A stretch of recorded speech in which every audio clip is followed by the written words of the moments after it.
Hello and welcome to the Tank Museum here in Dorset for another episode of Inside the Tanks.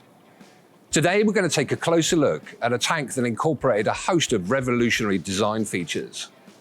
A tank that went into service in the British Army in the late 60s.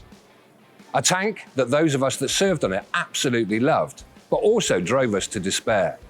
I give you the FV4201 Chieftain main battle tank. The Chieftain was the successor to the very popular Centurion tank. Arguably at the time, the best all-round tank in the world, but it was fast becoming dated, especially in terms of firepower. The worry was with the tanks it might have to face on the battlefield, such as the heavily armoured Soviet T-10 and JS-3s. The concern was such that from 1955 the British felt it necessary to put 9 heavy Conqueror tanks into each Centurion regiment.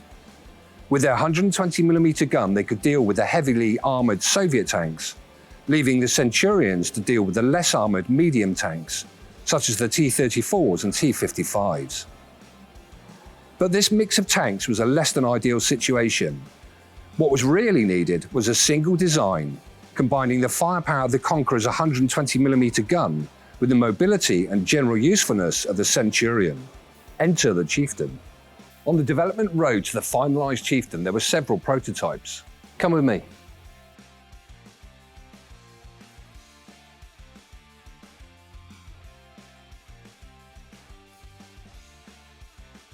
The museum believe that this is the Chieftain P6, one of the prototypes for our finalised version of the Chieftain.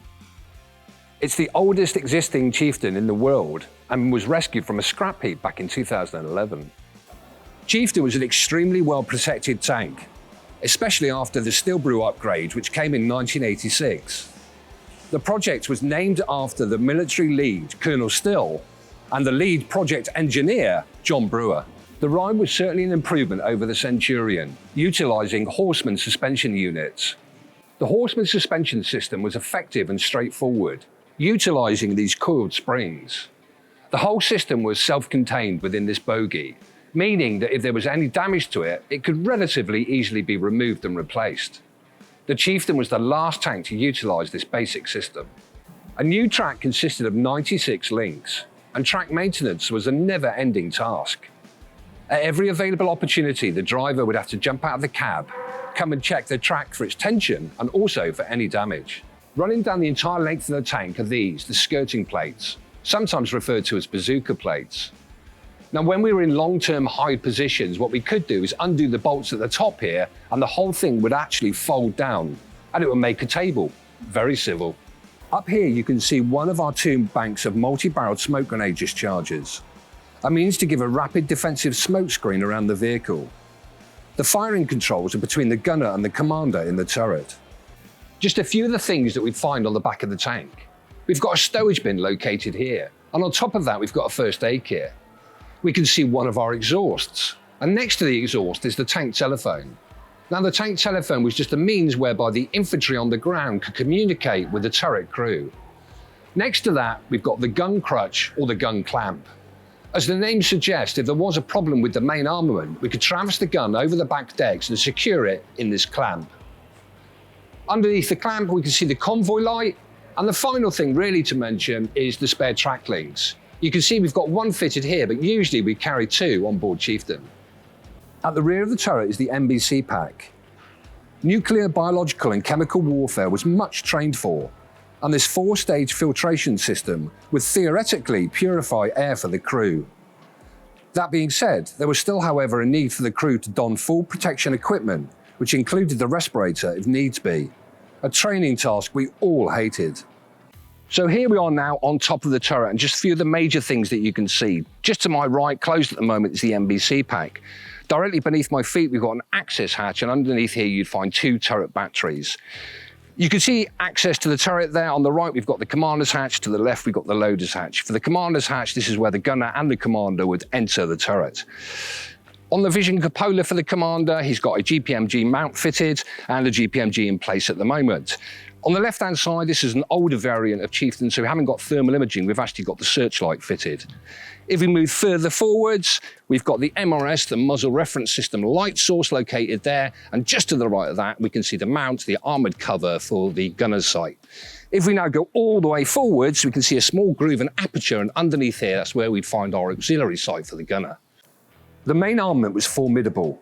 With its rifled 120mm gun, its long-range accuracy and penetration at the time was top of its game. In fact, records show that a well-trained crew could achieve in the region of 98% first-round hits, around to about 1.5 kilometers.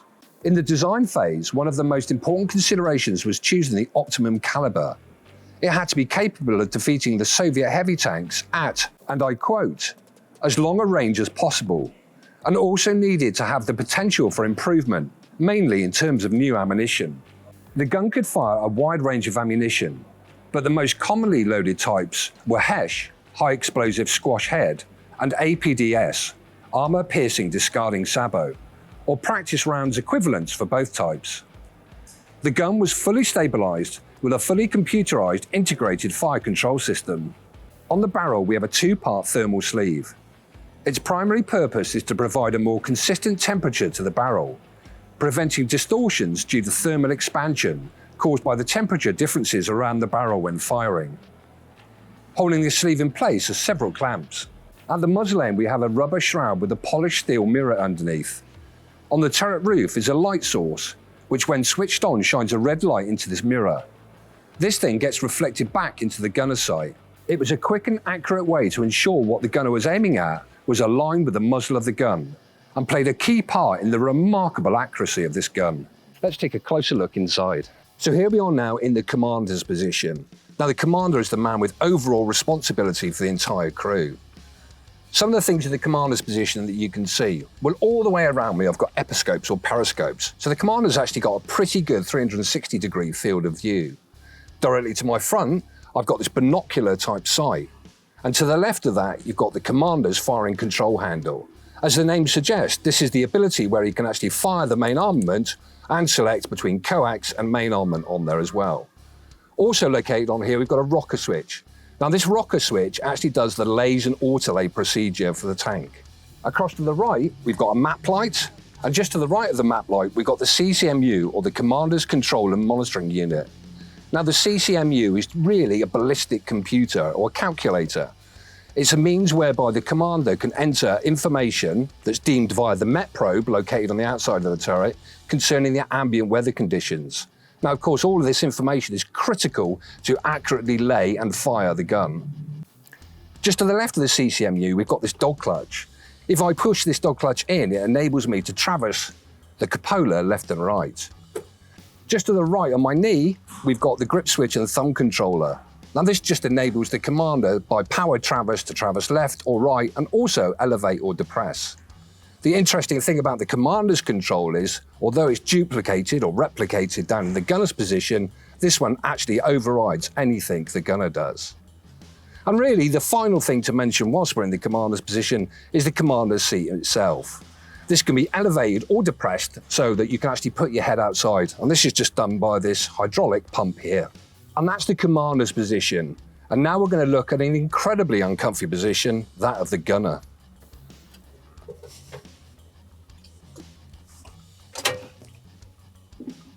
So the gunner's position, and this really takes me back because this was the very first position and job I had when I joined the Royal Tank Regiment all those years ago.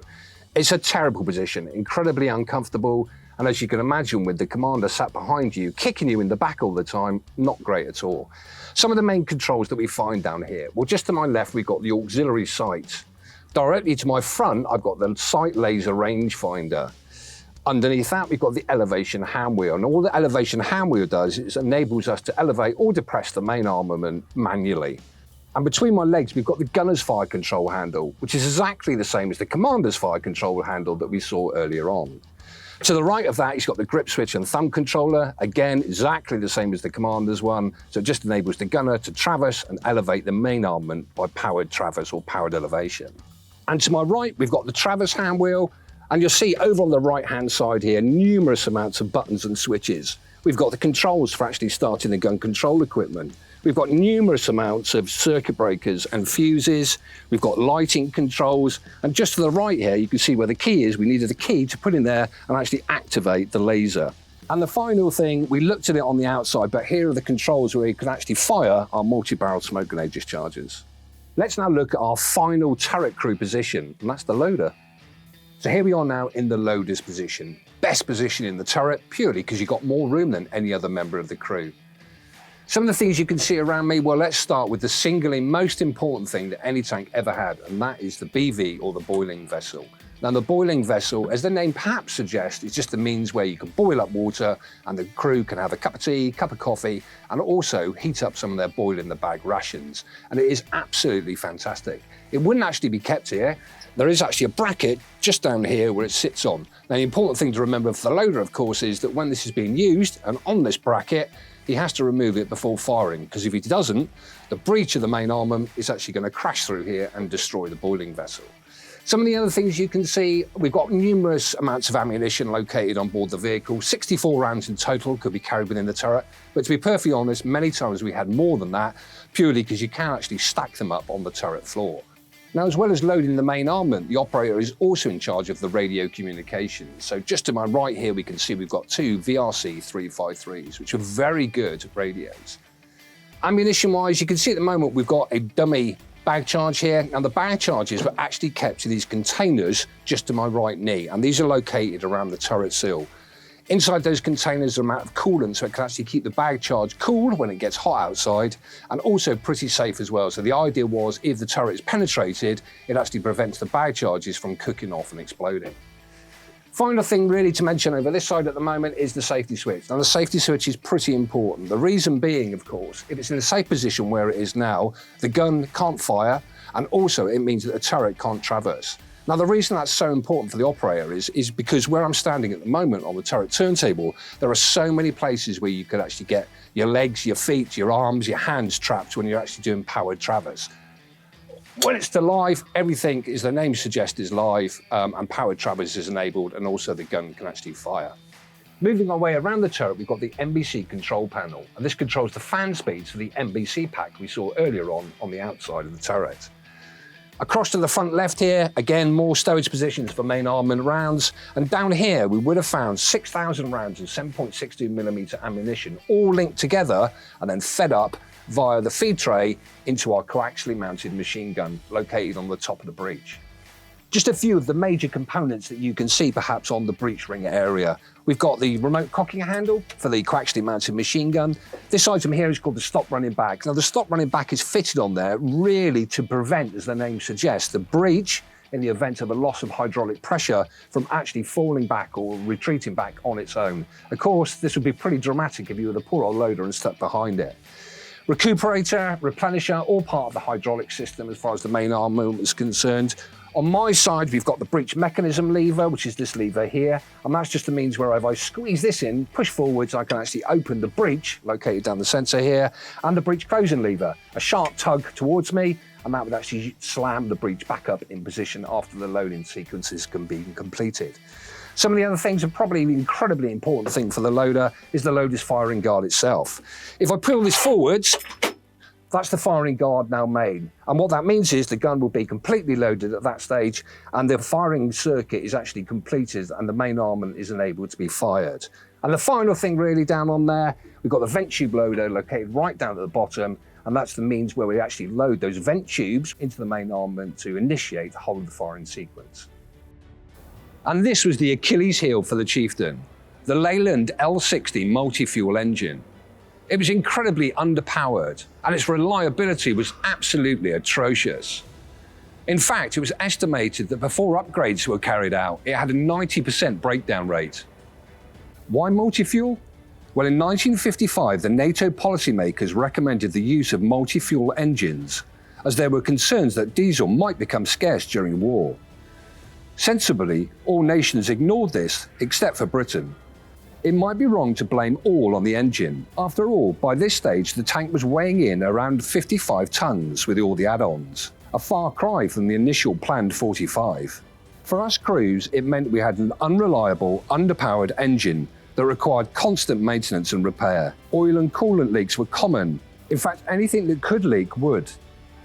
As well, amongst a host of other things, regular fan belt changes were needed, as they would simply get shredded on a regular basis.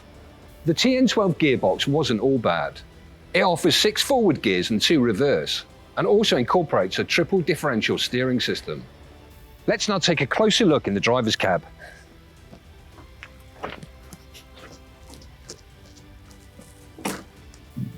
So here we are now in the driver's cab, and without any shadow of a doubt, it's certainly the most comfiest position to be in there. The seat was fantastic. It could be up as it is in the moment in the upright position, or it could be fully reclined. And I certainly spent many nights sleeping in this seat. Some of the main things you can see in here, to the left and right, we've got the whole batteries underneath these covers. Some of the pedals, the controls, again, quite simple. Straight ahead of me, we've got the largest foot brake that you've ever seen in your life. On the right-hand side, we've got the accelerator, and to the left, we've got the kick lever, actually to select the gears. Driving tillers, left and right. Instrument panel directly to my front. On the instrument panel, it's pretty straightforward. We've got a speedo, we've got a gun position indicator, very important for the driver to be aware of where the main armament is in relation to the hull of the vehicle. We've got an indicator that actually shows which gear you've selected, a coolant gauge, and finally we've got a rev counter. Another critical component in here is this switch. Now this switch is the Safe Live switch. Very, very important that when the driver was entering or accessing the driver's cab, that's in the safe position. And all this does is it prevents the turret crew from traversing the main armament left or right under power. And the final thing really to mention on here, now Chieftain had 2 engines. It had the generating unit engine and the main engine. And these are the control panels that operate both of those. As I said before, being a driver on Chieftain, it was certainly the best seat in the house. There was a lot of work with the maintenance, with the constant servicing, but it was a very, very rewarding job. There is no doubt that the Chieftain was a force to be reckoned with. Firepower and protection were first rate. Reliability was certainly its downfall. It was in many ways ahead of its time when it entered service, and despite a lengthy service life, it never fired a shot in anger with the British, but did see operational service in the export market. Firstly with Iran during the Iran-Iraq War, where it performed with mixed results, but the most notable was during the Battle of the Bridges on August 2nd, 1990, during the invasion of Kuwait. 3 companies of Kuwaiti army chieftains faced Iraqi forces. By the end of the battle, the only losses to the chieftains were 2 tanks that were abandoned and scuttled due to mechanical breakdowns. What a surprise. Iraq, however, lost some 200 armoured vehicles, including at least 30 tanks. And that's it from myself and the Chieftain. Thank you so much for joining us, and until next time, take care.